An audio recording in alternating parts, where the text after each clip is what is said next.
नमस्ते, Dnyaneshwari kitchen मध्ये स्वागत आहे। आज आपण व्हेज बिर्याणी बनवणार आहे। तर त्याच्यासाठी एक बाउल घेतला आहे, त्याच्यामध्ये आपण 1 वाटी दही, अर्धा चमचा हळद, 1 चमचा गरम मसाला, काश्मीरी लाल पावडर आणि मालवणी मसाला असं मिळून 2 चमचे आहे, 1 चमचा मीठ, गरम मसाला 1 चमचा,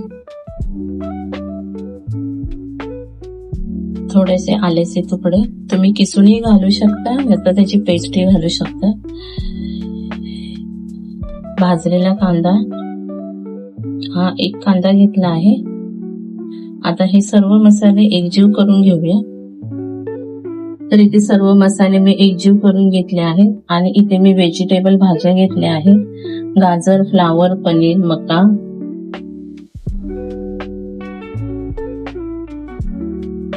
भाज्या मसाल्यामध्ये एकजीव करून घेऊया। इथे मी सोयाबीन पण घातलं आहे, थोडंसं पनीर घातलं आहे। सर्व भाज्या मी मसाल्यामध्ये एकजीव करून घेतल्या आहेत आणि वरून थोडासा मी पुदिना घातला आहे आणि टोमॅटो। जो आपण कांदा तळला होता त्याच्यामधले 2 चमचे मी तिथे तेल घालत आहे। 2 चमचे तेल घातले आहे। आता आपण ह्याच्यामध्ये खडा मसाला आणि जिरं घालणार आहे। 1 चमचा जिरं, खडे मसाले, गरम मसाला जरासा परतून झाला की आपण जे मसाला लावलेले व्हेजिटेबल भाज्या होत्या त्या घालायच्या आहे। व्हेजिटेबल भाज्या मी फोडणीला घातल्या आहे।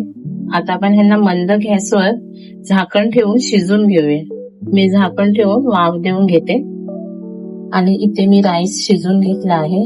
आपले व्हेजिटेबल भाज्या शिजल्या की मग हा वरून राईस घालायचा आहे आणि एकदा त्याला दम द्यायचा आहे, म्हणजे आपली व्हेजिटेबल बिर्याणी तयार। 5 ते 10 मिनिटं झाले आहे, आपल्या भाज्या शिजल्या आहेत, मस्त त्याला असं ऑइल पण सुटलं आहे। आता आपण ह्याच्यात जो शिजवलेला भात आहे तो थर लावून घालणार आहोत। त्यातली थोडी मी व्हेजिटेबल भाजी काढून घेते, राईसचा थर लावते, त्याच्यानंतर परत ह्याचा थर लावणार, परत राईसचा थर लावणार, वरून कोथिंबीर घालणार। आता आपण करून घेऊया। तर इथे 1 थर लावून घेतला आहे, वरून कोथिंबीर घालायची। आपण एक राईसचा थर घालूया। तर तिथे मी भाज्यांचा थर लावला आहे, वरून थोडीशी कोथिंबीर घालायची। तुम्ही ह्याच्यावर पुदिना पण घालू शकता, पण मी भाजी शिजवताना पुदिना घातला होता म्हणून आता मी पुदिना घातला नाहीये। आता परत आपण ह्याला एक राईसचा थर द्यायचा आहे। वरून थोडंसं आपल्याला साइड करून तूप घालायचं आहे, तुम्ही बटरही घालू शकता। वरून थोडंसं तूप सोडलं आहे। आता आपण याला झाकण ठेवून 5 मिनिटाचा दम काढून घेऊया, म्हणजे आपली बिर्याणी तयार होईल। गॅस बंद केला आहे, आपली बिर्याणी तयार आहे। आता आपण सर्व करूया। बनवलेली रेसिपी कशी वाटली मला नक्की कमेंट करून सांगा आणि माझ्या चॅनलला सबस्क्राईब करा।